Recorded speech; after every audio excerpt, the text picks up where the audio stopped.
os irmãos, com os meus colegas professores, e fazer uma breve reflexão. Romanos capítulo 5, meditei nesse texto lá com os professores do FCI na segunda-feira. Então, Romanos capítulo 5, verso 1 e o verso 2. Paulo diz assim: justificados, pois, mediante a fé, temos paz com Deus, por meio de nosso Senhor Jesus Cristo, por intermédio de quem obtivemos igualmente acesso, pela fé, a essa graça na qual estamos firmes. Duas coisas interessantes nessa passagem, que Paulo está aqui escrevendo à igreja ali em Roma. Ele está falando da justificação. A justificação é uma doutrina que nos é muito cara, nos é muito preciosa. Justificação é um termo jurídico, é um termo forense, e a doutrina da justificação, ela ensina o seguinte, que Deus, ele é algo que acontece fora de nós. Diferente da regeneração que acontece dentro de nós, a justificação, ela acontece fora de nós e é um ato de declaração. Acontece no tribunal de Deus, quando Deus, então, ele declara que nós, em Cristo, se nós estamos em Cristo, ele, então, nos declara justos. Ele declara que nós estamos justificados de todos os nossos erros, de todas as nossas transgressões, de todos os nossos pecados. Então, é uma declaração, onde Deus diz que nós estamos agora justificados. Isso deve-se, por certo, à obra de Cristo. Quando Cristo ele se entrega, o último verso do capítulo que nós estamos lendo aqui, do capítulo 4, que antecede o capítulo que nós estamos lendo, Paulo fala isso, de Jesus que se entregou e de Jesus que ressuscitou para a nossa justificação. Então, a justificação, ela se justifica, né? O pleonasmo aqui, mas se justifica em razão da obra de Cristo, daquilo que Cristo fez lá na cruz. Mas duas coisas Paulo diz aqui que são muito interessantes para nós, que são os benefícios da nossa justificação. Ou seja, se eu estou agora justificado de todos os meus pecados, quais são os benefícios que isso traz? Paulo menciona vários no capítulo 5. São vários, até o versículo 11, nós poderíamos destacar aqui talvez uns 10 benefícios de sermos justificados. Mas deixa dizer dois apenas. E o primeiro deles que Paulo fala aqui, se nós estamos justificados, nós então estamos em paz com Deus. Em paz. Temos que lembrar que nós temos de um lado um juiz que é justo, um juiz que pune o pecado, um juiz que pune o erro, e do outro lado um pecador que erra, que transgride, que ofende a Deus com seus pecados, sejam eles no pensamento, seja nas ações, seja na omissão, mas nós ofendemos a Deus com os nossos pecados. E então esse, de um lado, um justo juiz e do outro lado, o criminoso, brigando, Deus querendo derramar a sua ira sobre um pecador. Mas se eu estou justificado, Paulo fala assim, então nós estamos agora em paz com Deus. A ilustração de uma briga no casamento é muito comum de muitos, se não de todos nós aqui, de alguns de nós, né? Quando o casal está brigado, e se alguém pergunta, e aí, como é que está em casa? Em casa não está legal. A mulher está brava comigo, está brigando, nós não estamos bem um com o outro. O tempo passa, você acaba acertando com a esposa, se reconciliando com a esposa, e aí vem alguém e pergunta, e aí, como é que está? Agora nós estamos em paz um com o outro. É essa a ideia, que a justificação traz esse benefício da reconciliação, de estarmos em paz um com o outro. E Deus agora, então, eu estou em paz com Deus, Deus está em paz comigo, porque há uma reconciliação. E essa reconciliação é em face da obra de Cristo, do sacrifício de Cristo, da sua morte e da sua ressurreição. Nós acabamos de comemorar isso, né? Agora na Páscoa. E o outro benefício que o texto menciona é que nós também, igualmente, nós temos acesso a Deus. Acesso a Deus. Eu não tenho como chegar à presença de Deus sem Cristo. Eu não tenho como me aproximar de Deus sem Cristo. Eu só consigo ir a Deus através de Cristo. E o que Paulo diz é que a justificação ou a reconciliação, que ele vai falar um pouquinho mais à frente, essa reconciliação, ela me dá acesso à presença de Deus. Para ilustrar isso no Velho Testamento, e Paulo tem isso em mente, essa doutrina também vinda já do Velho Testamento, havia a cortina que separava o santo do santo dos pecadores, né? E essa cortina, ela é uma cortina extremamente grossa, espessa. Há quem diga que ela tinha mais ou menos 1 metro, 2 metros de largura. Às vezes a gente pensa num véuzinho, né? Não, era uma cortina. E que separava o Santo dos Santos, que é onde havia a Arca da Aliança, e que era símbolo da presença de Deus, onde Deus se manifestava e se revelava. E quem conseguia adentrar a presença ali de Deus no Santo dos Santos era apenas o sumo sacerdote. E o texto nos diz que quando Cristo morreu, as suas últimas palavras na cruz foram essas: está consumado. Que após a sua morte, diz o texto que a cortina do templo, e isso é interessante, né? Diz que a cortina do templo, ela se rasgou de cima embaixo. A ordem é importante, não é de baixo para cima, mas ela rasgou de cima para baixo, como dizendo que Deus pegou e rasgou a cortina. Cortina essa que nos separava da presença de Deus. E agora então nós podemos ter acesso a Deus. E é por isso que aqueles que estão em Cristo, confiam em Cristo, na obra de Cristo, podem orar, podem falar com Deus, podem confessar os seus pecados, porque eles têm acesso à presença de Deus. Isso é a obra da reconciliação ou da justificação, é um benefício. Então Paulo nos ensina isso, que nós, estando justificados, nós gozamos de um bom relacionamento com Deus, nós estamos em paz com Deus e nós temos livre agora acesso à presença de Deus. Então isso tudo dada a obra de Cristo que Ele realizou lá na cruz, morrendo por nós. Que Deus nos abençoe. O reverendo Davi já está aqui, nós vamos orar e já passar imediatamente a palavra para ele. Vamos orar? Pai querido, obrigado pelo privilégio que nós temos de, nesse final de dia, ou caminhando para o final de dia, nos reunirmos aqui, onde queremos pensar um pouco a respeito da maneira como o Senhor vê o mundo e quer que nós também enxerguemos. Obrigado pela presença de cada um dos meus colegas, irmãos, amigos, e pedimos que o Senhor esteja abençoando o reverendo Davi na palavra, na palestra de agora. E oramos assim no nome de Jesus. Amém. Tudo na nossa vida é a respeito de narrativas, tá? A gente não pensa isso. A gente gostaria de dizer que na vida a gente trabalha com várias coisas distintas, mas no final das contas, nós estamos todos contando a nossa história. Aliás, eu não sei se vocês já pararam para pensar, mas todo discurso, assim como o texto, é de natureza autobiográfica. Todo encontro é autobiográfico. Você nunca fala com alguém ou fala para alguém sem estar falando de você.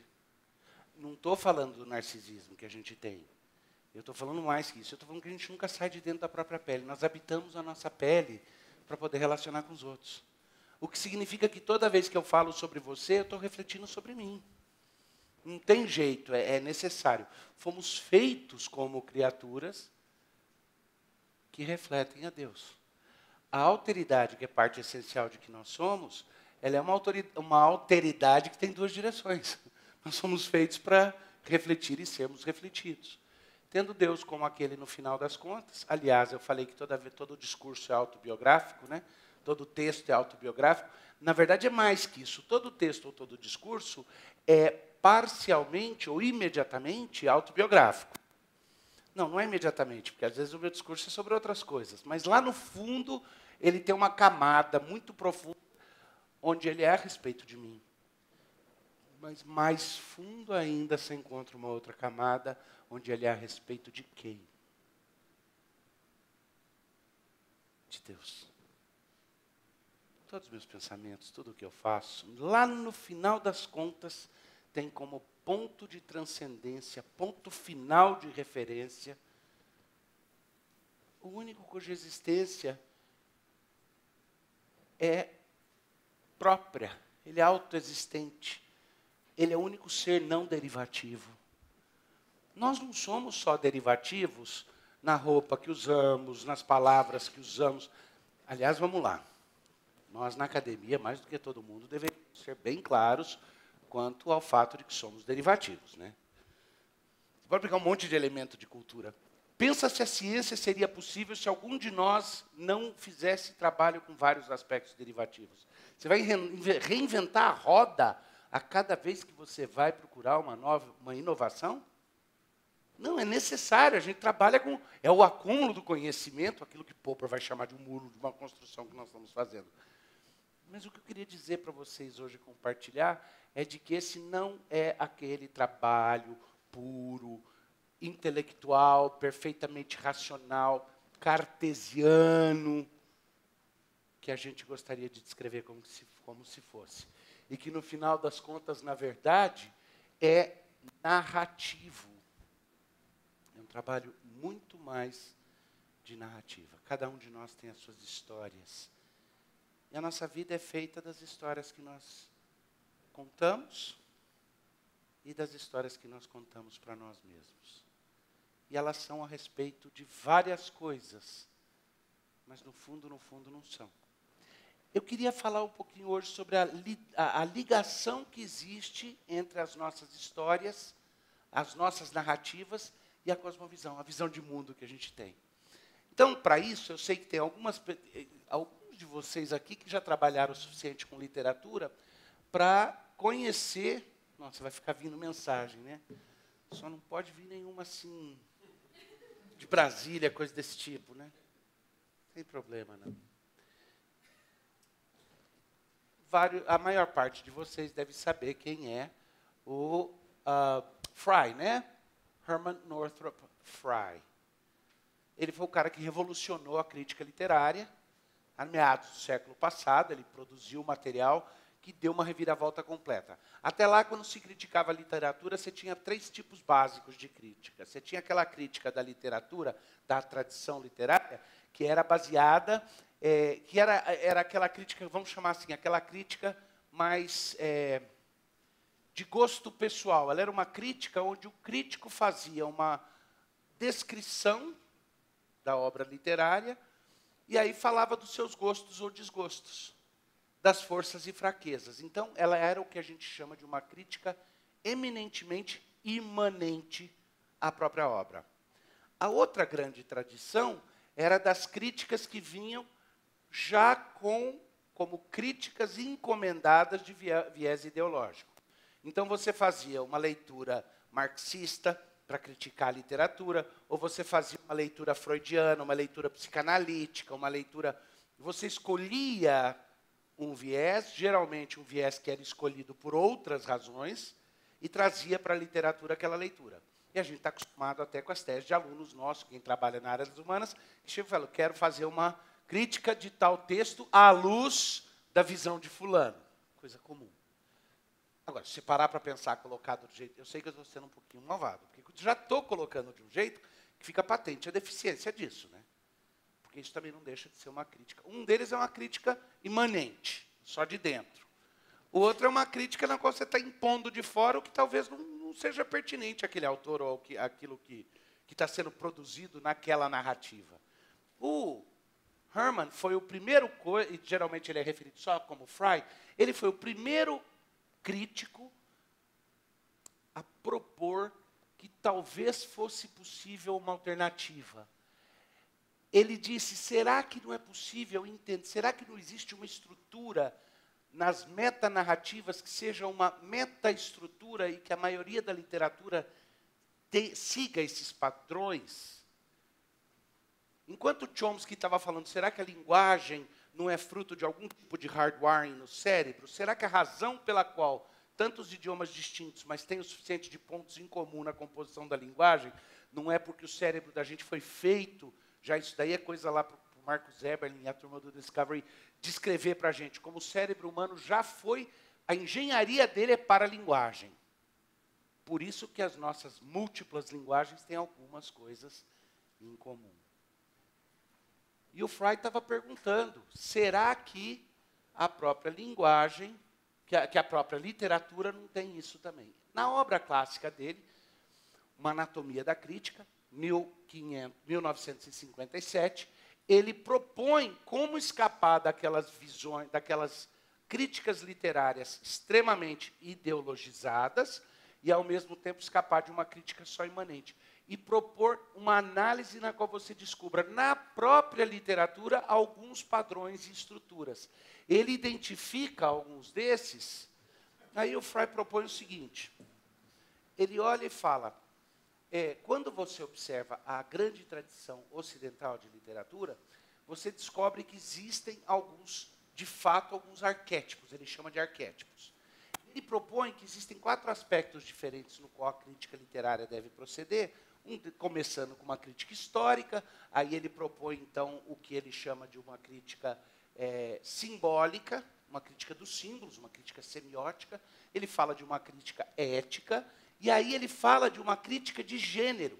E quando ele fala e descreve o que seria a crítica de gênero, ele fala, essa é a crítica na qual eu entendo qual é a visão de mundo que essa narrativa tem, subjazendo-a e sendo por ela promovida.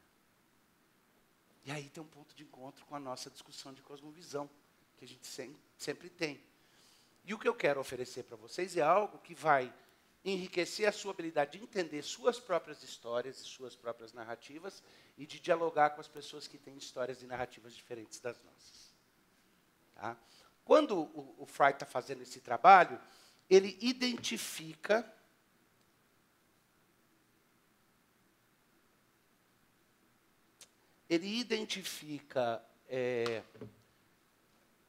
quase consegui agora, você acredita? Apareceu por um segundo o negócio lá e daí parou. Ele identifica aquelas escolas básicas que a gente fala quando fala de literatura, que hoje virou lugar comum, é ele o primeiro a identificar. Ele identifica que você tem, basicamente, uma visão trágica da vida, uma possibilidade, volta para as tragédias gregas. Então, você tem todo um gênero literário, que é a literatura do herói trágico. Você tem a literatura romântica, você tem a literatura cômica e irônica. São as 4 caras que você põe. Hopewell chega e fala, vamos aprofundar essa questão da ligação disso com cosmovisão? E Hopewell está fazendo isso porque está pensando em termos da cosmovisão cristã, e ele quer fazer essa conexão. E aí ele tenta entender o que está na essência da visão trágica da vida. Na visão trágica, a ênfase é sempre em estrutura. A ênfase é sempre em submeter-se ou subordinar-se às estruturas, à ordem. A verdade é buscada como algo ao qual eu me submeto, não necessariamente com a qual eu me identifico. Essa é a visão trágica da vida.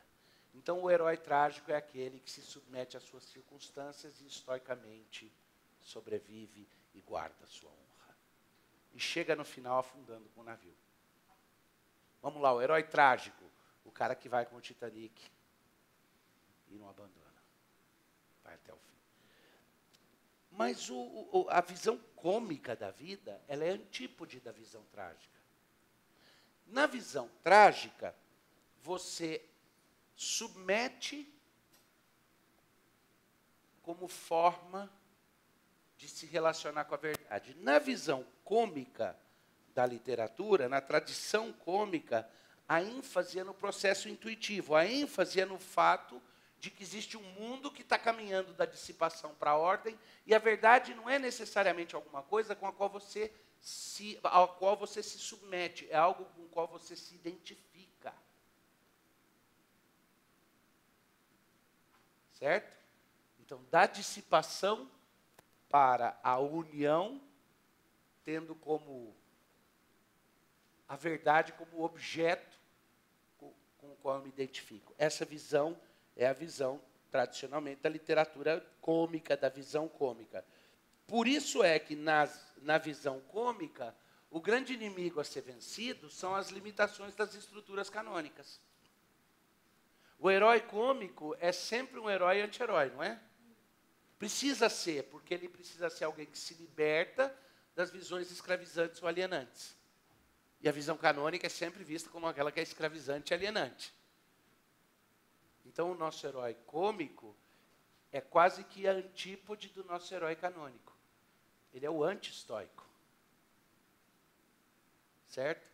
Agora pensa, então você tem um set aqui, né?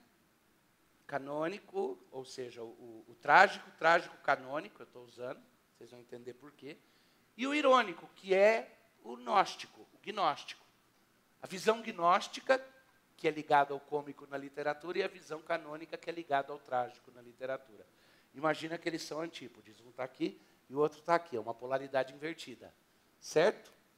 Só que você pega a visão carismática da vida, que eu estou usando aí, seguindo o Hopewell, para interpretar aquilo que é a tradição romântica. Por que carismático e romântico junto?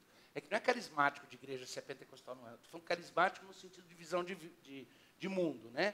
A visão romântica do mundo, ela tem uma ênfase no encontro pessoal com o transcendente. Não é a ênfase canônica ou trágica de submissão às regras. Nem a ênfase mística, gnóstica, cômica, da absorção no todo, da comunhão com as coisas. É diferente. Na visão romântica é o encontro pessoal com o transcendente na minha vida, na minha situação. A visão romântica, ela é sempre uma visão que procura a surpresa, o extraordinário, aquilo que em algum momento chega e me arrebata, aquilo que é fora do esperado. Qual que é a antípode na literatura dessa visão romântica, existencial? A antípode na literatura é a visão irônica. A ironia é o antídoto para isso. Você está com a tosse má? Não tem problema, dança um tango. Não é? Pai, não corta essa árvore, eu moro nela e ela habita em mim. O pai diz, meu filho, é necessário que eu corte essa árvore para que tenha uma velhice tranquila. E aos golpes do machado tosco, a árvore tombou ao chão e o menino agarrado ao tronco nunca mais se levantou. Augusto dos Anjos. Ninguém foi ao enterro da tua última quimera, exceto a ingratidão, essa maldita pantera. Essa é feia. Vocês lembram dessa poesia? Cospe na boca, que te beija, e vai ficando feia aquela. Complicado. Augusto dos Anjos era... Mas o que é? É a ironia. Não é uma ironia na brincadeira do diálogo, não. É ironia de vida, uma visão irônica da vida. Que eu vou chamar de visão empírica, do ponto de vista de cosmovisão. É o empirismo de vida. Não estou criticando quem na ciência quer fazer os testes, não. Eu estou dizendo daquela ênfase em uma visão que é sempre objetiva e que rejeita por completo o extraordinário. Ela acredita que a única segurança que se encontra é numa ordenação perfeita das coisas, que é impessoal. O realismo e o pragmatismo são os valores maiores para serem buscados. Eu e o Marcos temos um amigo em comum que trabalha na área da ciência também, e nós dois juntos já falamos da dificuldade que é de vez em quando ele dá umas escorregadas epistemológicas. Certa vez, numa palestra, ele virou e falou assim, eu não creio num designer, eu não creio num Deus, eu não creio num Criador por causa da minha religião, não tem nada a ver com a minha religião, mesmo que eu não acreditasse na minha religião, eu olharia para o mundo e diria, existe um Criador. E o escorregão é que ele chegou muito perto. Eu consigo ver alguém dentro do design inteligente virar e falar, nesse momento eu não estou discutindo baseado na minha religião, mas no fato de que as próprias evidências mostram que é impossível explicar de outro jeito. Só que ele está falando isso daí, ele não está falando, não tem nada a ver com a minha... Porque o dia que o Marcos Eberlin virar e falar, eu sou um criacionista e não tem nada a ver com a minha religião, eu vou falar, cara, eu estava lá quando você saiu do closet, não vem com essa não. Por quê? Porque tem a ver, porque os olhos foram abertos para perceber, para parar de beber o suco que era oferecido para todo mundo na academia, em parte por causa da ação de Deus na vida. Então tem a ver, as coisas têm que ser comedidas. Na visão empirista, você realmente acredita que você só segue as evidências e que você é completamente realista. Aliás, você gosta de se aproximar das situações e dizer que você não tem história, que você não tem narrativa. Não, eu chego neutro, o empírico gosta de dizer, eu chego neutro. Interessante que a visão empírica, que é a visão irônica, ela é antípode da visão romântica. Então, você tem 2 sets de antípodes, não é? Agora, como que a gente organiza esses sets de antípode? A maioria das vezes, as pessoas querem... Poxa, eu realmente queria conseguir botar isso para vocês, porque senão vai perder bastante. As pessoas querem, normalmente, organizar em termos sequenciais. Tá? É a visão cartesiana que a gente não consegue fugir. Usa a sua imaginação. Para você seguir minha história nessa noite, você vai ter que usar a sua imaginação, porque eu estou sem o recurso ali. Pega esses 2 sets de antípodes, cada um em uma linha, não é? E coloca-os em cruz numa rosa dos ventos. Imagina um dial de relógio, ou então um de bússola, e coloca assim. No norte, você coloca a visão canônica. No sul, você coloca a antípode dela, que é a visão gnóstica. No leste, aqui, você coloca a visão... Deixa eu lembrar aqui do meu quadro. Já que eu vou falar para imaginar, vamos imaginar direito.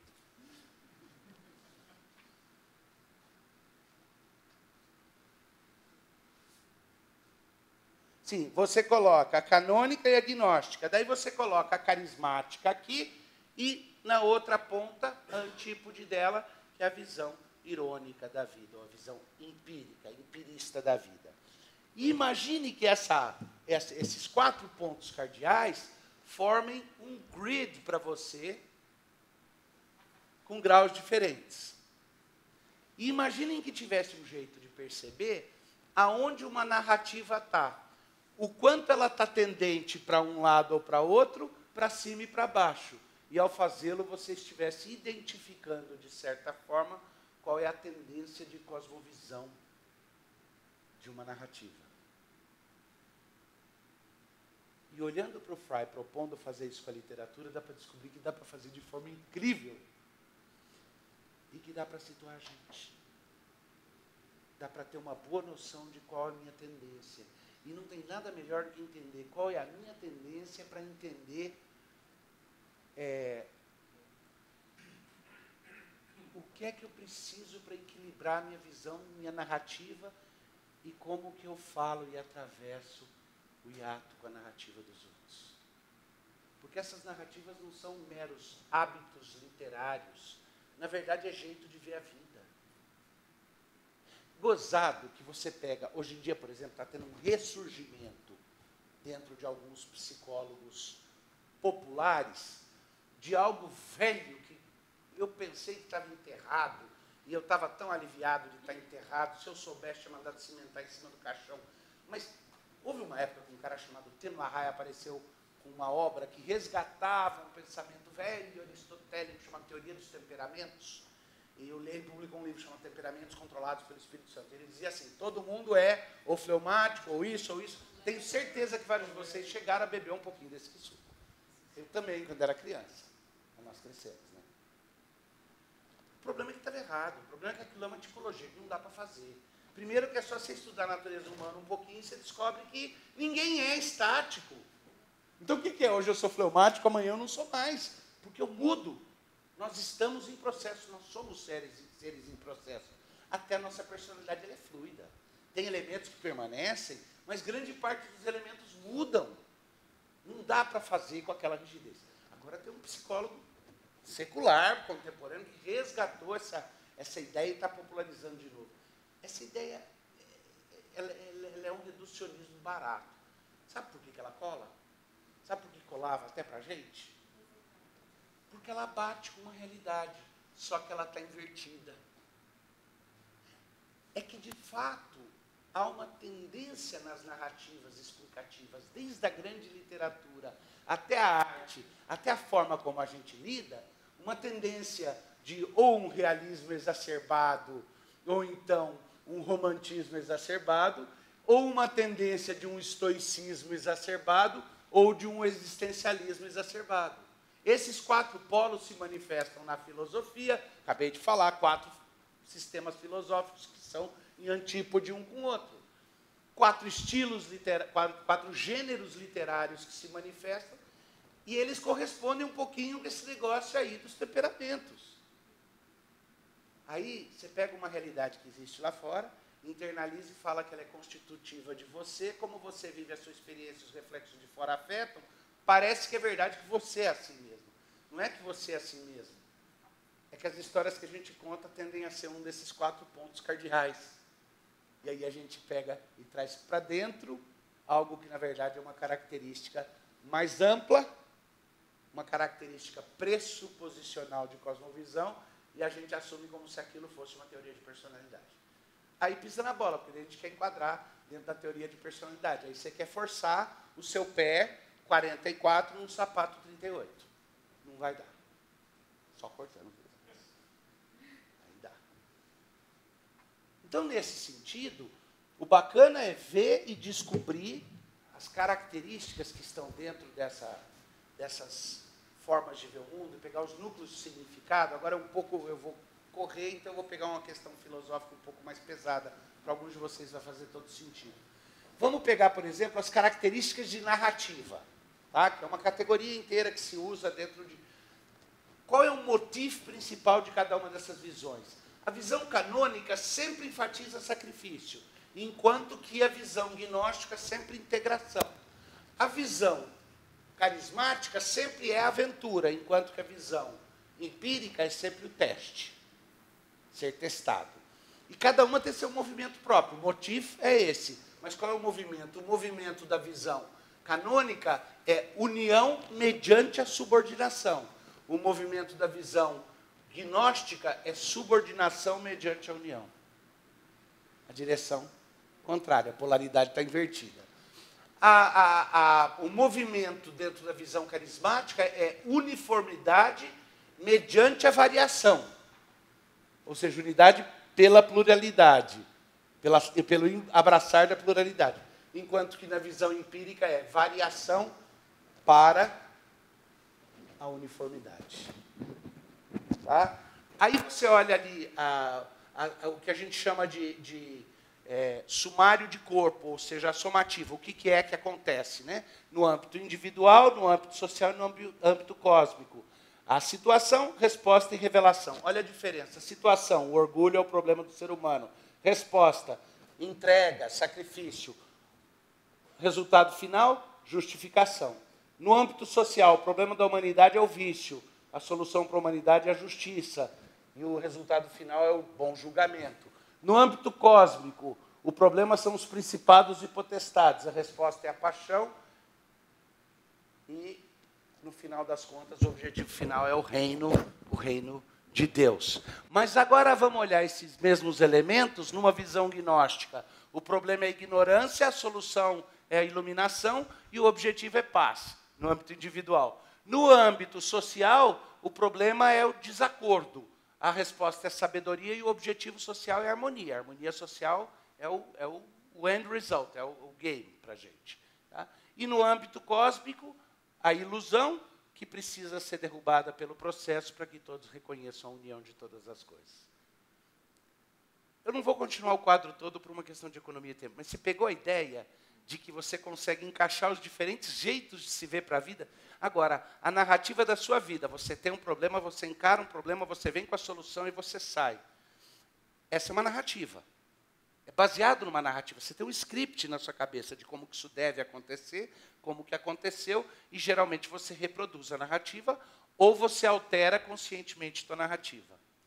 Agora, deixa eu fazer uma pergunta para vocês.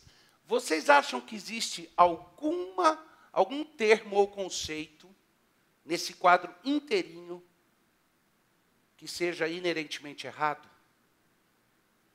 No meu relacionamento com Deus, iluminação é parte do processo? Tem que ser. Tudo aí está certo. Quando você escolhe sua narrativa, ela não é necessariamente uma escolha aqui dentro, não está dizendo assim, essa cosmovisão está errada, essa está certa, essa está certa, essa está errada. Todos esses conceitos têm seu lugar. O problema é que qualquer um deles absolutizado exclui os outros. Então vamos lá para o meu quadro. Se eu pus na roda dos ventos e eu tenho aquilo, são 4 grandes propostas narrativas para enfrentar o mundo. Assim, são 4 grandes cosmovisões. São meta-histórias que eu conto no âmbito individual e que eu conto para interpretar o mundo. Quer eu seja um cientista que trabalhe com hard sciences, quer eu seja um cientista, eu tenho as minhas narrativas e elas são necessárias. Quando um cientista escreve um grande artigo que é publicado num grande international journal, os dados deles são importantes, mas que peso você daria para a narrativa e a habilidade de criar uma narrativa com os dados? Porque se os dados estiverem certos, é a narrativa que vai fazer a diferença. Dados certos com uma narrativa horrível, esquece. Agora, a força da narrativa é o que vai mexer com a coisa. Vamos imaginar que, de fato, haja essa polaridade, essas tendências narrativas. E eu estou dizendo que é um grid, e não alguém está ou aqui, mas você está em algum lugar ali no meio, certo? Se são antípodes, você tem tensões polares, certo? Vou fazer a pergunta e pular direto para o assunto. Onde vocês acham que Jesus estaria com a habilidade dele de lidar com narrativas e contar narrativas? A grande narrativa na cabeça de Jesus estaria em que lugar? Ela seria canônica?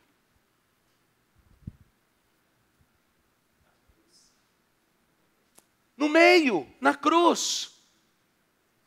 Porque ele lida com o mundo sob todas as perspectivas e todas as narrativas. Você quer uma narrativa que diga que, de fato, você tem obrigações diante de Deus? Está lá no centro, mas está em equilíbrio perfeito com o fato de que eu sou unido com Cristo pelo Espírito Santo e unido com Ele, as minhas obrigações foram cumpridas por Ele. E, ao mesmo tempo, você quer uma narrativa que diz que eu devo examinar os fatos e procurá-los como eles são, mas ela é contrabalançada com o fato de que não importa os fatos, no final das contas, Deus vai fazer uma coisa linda na minha vida.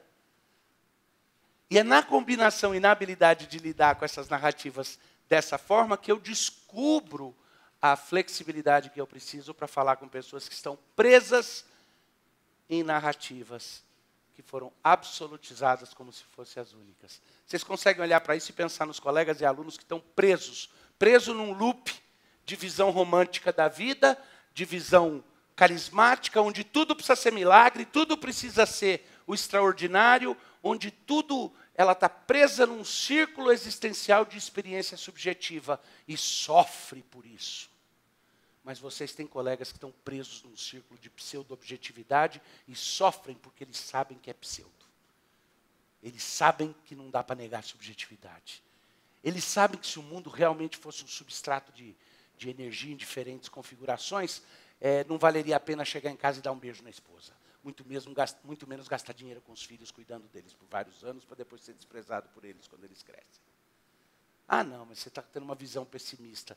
Mas nessa hora, para alguém que está olhando para o mundo e dizendo é só matéria, quanto sofrimento precisa, quanto prazer precisaria para compensar o meu sofrimento? 10 horas de prazer em troca de 1 de sofrimento? Não. Se tudo vai passar, não vale a pena nenhuma de sofrimento. Porque 1000 horas de prazer não vai compensar 1 hora de angústia. É duro se virar o jogo, né? Mas nós temos colegas vivendo presos numa visão empírica. E outros, mesmo dentro da igreja, estão presos numa visão canônica da vida, que é nada mais do que uma versão cristianizada da visão trágica. E a visão trágica da vida é aquela estoica, é aquela que diz, eu vou obedecer só a lei, porque a lei, eu preciso ser uma pessoa que se esforça para Deus se agradar de mim, eu preciso conquistar os outros, eu preciso provar meu valor. E como é que eu faço isso? Pela obediência, não importa a minha experiência com Deus. Essa é uma visão massacrante da vida. Você reduz a sua vida a acerto teológico e bom comportamento. Mas eu sou totalmente a favor de bom comportamento e acerto teológico. Mas não absolutizado como se minha vida pudesse reduzir a isso. Porque Deus quer que eu experimente um mundo de múltiplas narrativas. Não alternando entre si, mas trabalhando em equilíbrio. Só um ponto de curiosidade, quantos evangelhos existem? Na Bíblia, quantos evangelhos existem? Por quê? Cada um deles é uma dessas narrativas. João é a narrativa gnóstica. Apesar de ser um evangelho escrito para lutar contra o gnosticismo, ele começa como? No princípio era o Verbo, e o Verbo era Deus, e o Verbo estava com Deus. E o Verbo se fez carne e habitou entre nós, cheio de graça e de verdade. Está respondendo àquele anseio. Mateus é o evangelho que descreve Jesus como o rei dos judeus, a visão carismática. Jesus é aquele que mostra a sua realeza pelos grandes atos, pela cura, por acalmar o mar. Ele é o herói romântico. Lucas é empírico. Lucas vai mostrar Jesus o homem, e o sofrimento dele, e a realidade das coisas que ele passou. A ênfase em Lucas é bem apropriada para o médico. Marcos é o evangelho do servo. Ele mostra Jesus como o servo que treinava seus discípulos, como o cara que ensinava para eles o caminho de andar com Cristo. E ele ensinava aquele caminho mostrando para eles, se você quer vir após mim, nega a sua cruz e me segue. Eu peço ao Pai que faça de vocês um comigo. Está em todos eles, mas em João tem uma ênfase, em Marcos tem outra ênfase. Você percebe claramente. E é curioso para mim que você tem ali 4 evangelhos, por quê? Porque Deus quer ter certeza que a narrativa do evangelho vai cantar nos 4 tons. Para qualquer um que tenha tendência de olhar as coisas para um tom e para outro. Mas para nós, o que é o objetivo que a gente quer? Eu acho que o que a gente gostaria é de entender que a nossa efetividade como professores cristãos numa instituição onde a gente tem um desafio apologético, ela vai ser afetada pela nossa capacidade de entender a nossa própria narrativa, de compensá-la. Se você viesse a descobrir que você tem uma visão muito para o lado canônico, você vai saber que você precisa corrigir um pouco e moderar um pouco. O objetivo é mudar para o meio, é aos poucos ir para o meio e ser capaz de dialogar com os 4 tipos de narrativa. Se você descobrir que você tem uma visão muito carismática da vida, muito romântica, mesmo da sua vida com Deus, você sabe que você vai precisar de uma dose de realismo para te equilibrar. Certo? Agora, que interessante. Eu chego ao fim e quantas pessoas tem aqui dentro da sala? Me ajuda, que eu não consigo contar, não. A cabeça já virou... Eu tenho 6 cópias de um teste. Aqueles testezinhos de revista. Não tem problema. Tendências narrativas aí. Os presbiterianos têm uma tendência mais canônica, os batistas têm uma tendência mais gnóstica, os pentecostais mais romântica ou carismática, e os liberais teológicos uma tendência mais empírica, irônica. Esse estudo já foi feito. Só para vocês saberem, tudo isso daqui é algo que foi desenvolvido. Talvez vocês tenham visto no meu currículo que parte do trabalho que eu fiz foi o que eles chamam de estudos congregacionais, que é a análise de sistemas complexos nas macroestruturas de igrejas, denominações e coisas assim. E isso daí é uma pesquisa que eu tenho vergonha de dizer, faz 23, 24 anos que eu trabalhei bastante nisso. Como eu recuperei isso para o curso de estética que eu acabei de dar no Jumper, eu resolvi compartilhar com vocês. Sabe quando você tem essas revistas de homem, de mulher, né, Esquire, Cláudio, tem aqueles testezinhos para você fazer? Então, não é um teste que vai ser definitivo, mas ele ajuda você a pensar. É o seguinte, eu tenho 6 cópias. Como vocês são mais gente, eu vou deixar com o Gildásio e ele distribui para todo mundo. Deixa eu explicar como que é. Ele funciona assim. Tem perguntas, tem 25 perguntas. Cada pergunta tem 4 possibilidades de resposta. Não há resposta errada. Não estou fingindo que nem o pessoal faz quando faz teste. É que o objetivo não é ver se você está certo ou errado. Todas as respostas são verdadeiras. Então a pergunta é, marque aquela que vem à sua cabeça primeiro. Marque a resposta que vem primeiro. As outras são verdadeiras também, só a que vem primeiro. Eu posso garantir que, teologicamente, todas as respostas das afirmativas aqui são válidas. É tipo coisa assim, lê algumas aleatoriamente só para ilustrar. Primeiro aqui, quando penso em minha fé, a primeira coisa que me vem à mente, aí tem 4 opções. A, são os seus valores e princípios. B, é o papel do Espírito Santo. C, é o novo nascimento em Cristo. D, é minha união com Deus. Esse é o mais óbvio que tem, né? Nas outras está tudo embaralhado para o teste dar certo, mas é desse jeito, todas são verdadeiras, mas qual que é a primeira que vem à cabeça? Quando você termina de preencher, você tabula os resultados aqui, marcando qual foi a opção que você escolheu em cada um. Aí você soma os resultados, aí aqui tem 4 lugares, porque você pode ter negativo para um e positivo para outro, ou o inverso. Você só vai usar 2, o que der positivo, positivo. Você vai ter os resultados aqui. Aí você põe, deu positivo empírico menos o descontado canônico. Então, deu 8 no empírico e 4 no canônico. É 8 menos 4 é 4. Isso significa que na linha... empírico não, gnóstico. Na linha canônico-gnóstico, você está 4 pontos para cá. E aí, ao fazer isso, você vai identificar a sua coordenada. Você vai marcar um ponto onde você está. Esse ponto é só para ajudar você a falar, olha, a minha forte tendência aqui está no campo canônico carismático, ou seja, no campo trágico romântico. Logo, a minha deficiência está no campo irônico cômico.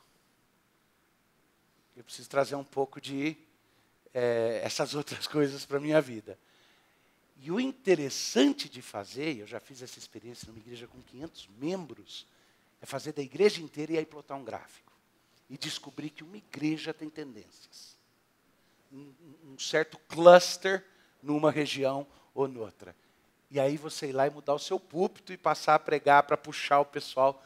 E é incrível o efeito que isso traz. Eu pensei que isso seria bacana no âmbito individual também, porque é um jeito até de autoconhecimento e de melhorar nossa habilidade de comunicar. Eu deixo com o reverendo Gildásio para ele ou fazer scan e mandar para todo mundo no grupo. Eu preferia que não fizesse isso, porque daí quem não está aqui vai pegar. E não vai saber. Manda só para quem está aqui, porque daí vai saber. Outra hora eu posso dar isso para outros. E aí seria curioso vocês compartilharem entre si, né? Ó, como que deu o seu, o que deu o seu hoje, querida? Hoje deu no campo canônico-empírico mais Canônico-empírico. Que é de se esperar, uma presbiteriana, esposa de pastor e fundamentalista. Só que ela é artística, o cérebro direito dela é grande. Ela 10 anos atrás, ela tinha dado 10 no campo canônico. Na época que ela fez o mestrado em teologia dela, ela estava assim, mais radical que o Dr. Heber Carlos de Campos.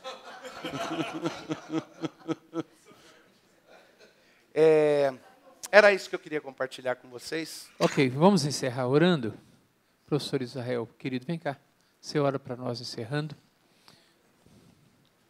Agradecendo aí ao reverendo Davi pela palestra, né? E ora encerrando para nós, por favor. Deus querido e amado, agradecemos a sua presença, a sua manifestação, pela bênção trazida na palavra do reverendo Gildásio e do reverendo Davi. Pai, agradecemos pela oportunidade de compartilharmos, de entendermos um pouco mais e de melhorarmos como pessoa, Deus. Para que não estejamos em uma parte somente da rosa, mas que busquemos o meio, Senhor, que estejamos em Cristo na essência. Muitíssimo obrigado, abençoe cada um, Pai, agora no seu caminho, e que nos permita, Senhor, refletir por essas palavras para que busquemos em Cristo a vida eterna. Amém, Deus. Em nome de Jesus. Obrigado, professor Israel. Obrigado, irmãos.